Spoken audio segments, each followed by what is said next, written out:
Bali, ang anak ko pong napatay dyan sa NGK, ang tawag po sa kanya, Tisoy. Isa po siyang tricycle driver. Minsan may nilalabas siya. Minsan wala dahil nag-ano lang siya yung pag merong walang driver, siya lang parang substitute lang siya ganun. July 26, 2016 po ng umaga po yun, may pumunta ritong kaibigan ko na sinabihan ako na yung anak ko raw na ano daw niya nasa watchlist daw. Kung pwede raw, paalisin ko raw dito sa bahay. Paanin ko muna sa mga kapatid ko, sa relatives namin. Ngayon, sinama ko siya rito sa bahay at inano ko siya na, sanabi ko na, anak, ito si ate bebe mo. May nagsabi na, nandun ang pangalan mo, nasa watchlist daw. Pwede umalis ka muna rito, anak. Ang sabi ng anak ko sa akin, nung time na yon, nung maga na yon, nakaupo siya. Ma, ang sabi niya, ma, huwag kang mag-alala, ma. May kakampi ako. Sabi ko, sino kakampi mo? Sabi niya, sa taas, ma. Sabi ganun sa dibdib niya. Ma, sa taas, hindi niya pababayaan. Wala akong kasalanan, ma. Kasi yun po, ang kasalanan lang na anak ko, may pinagamit lang siya mga kaibigan niya.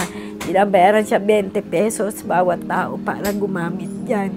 Pambili niya ng pagkain. Kasi minsan wala siyang drives. Ako nagtitinda-tinda. Pagdadating ang mingi rin sa akin ng pera yun.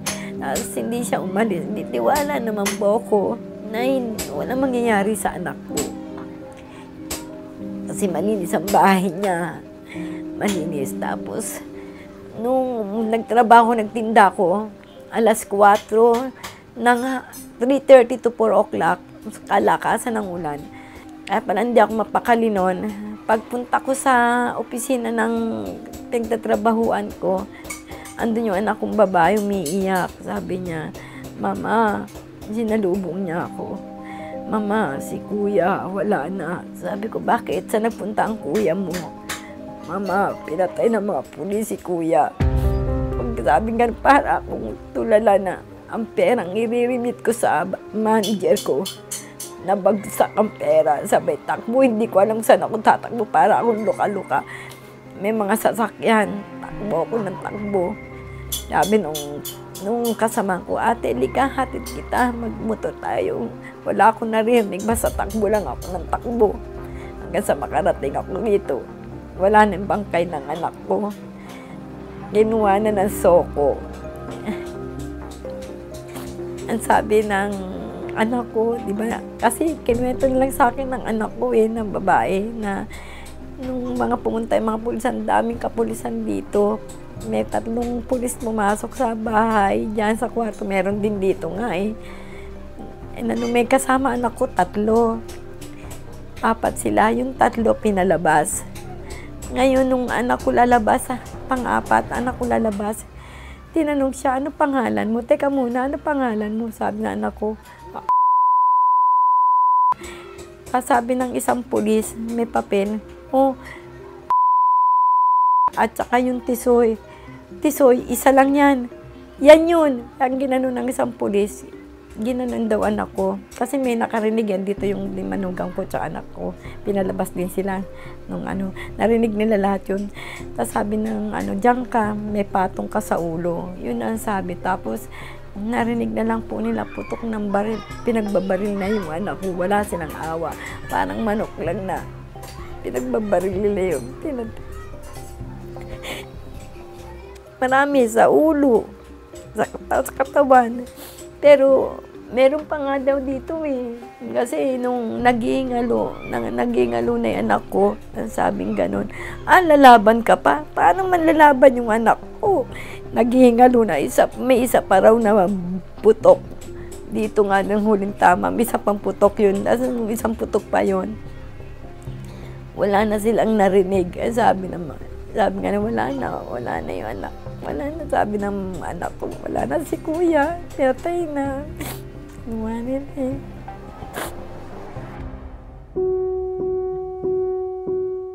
wala pong hustisya. Ngayon time nga yung gusto akong ng investigador, hindi rin ako nakapag-usap sa kanila mga kapulisan. Galit na galit ako sa kanila dahil sabi ko, pinatay niyo yung anak ko, yun ang pinipil ko. Wala pong hustisya.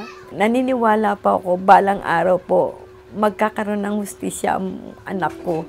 Hindi pa ngayon, pero darating po yan. Talagang 100% naniniwala po ako. Para sa akin po ang hustisya, kung anong ginawa nila sa anak ko, ganun din ang mangyari sa kanila.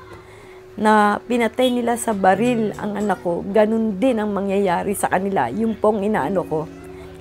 Pati si Duterte, isa rin yan siya namuno eh. Kasi naglakas ang loob yung mga kapulisan kahit hindi na walang laban, sabihin ng laban, kaya nila pinatay. Umuhugot po ako ng lakas dahil andyan po yung mga anak ko, mga apo ko. Dahil sa kanila, kaya lumalakas ang loob ko dahil sila po ang inspirasyon ko na lalo na itong mga apo kong naiwan ng anak ko. Kung wala na nga yung anak ko, may isa rin akong bibigay. Paano na yung mga apo ko? Ang dami po nila magkakapatid. Kaya kailangan po talagang lumaban at sila pong pinagugutan ko ng lakas ng loob.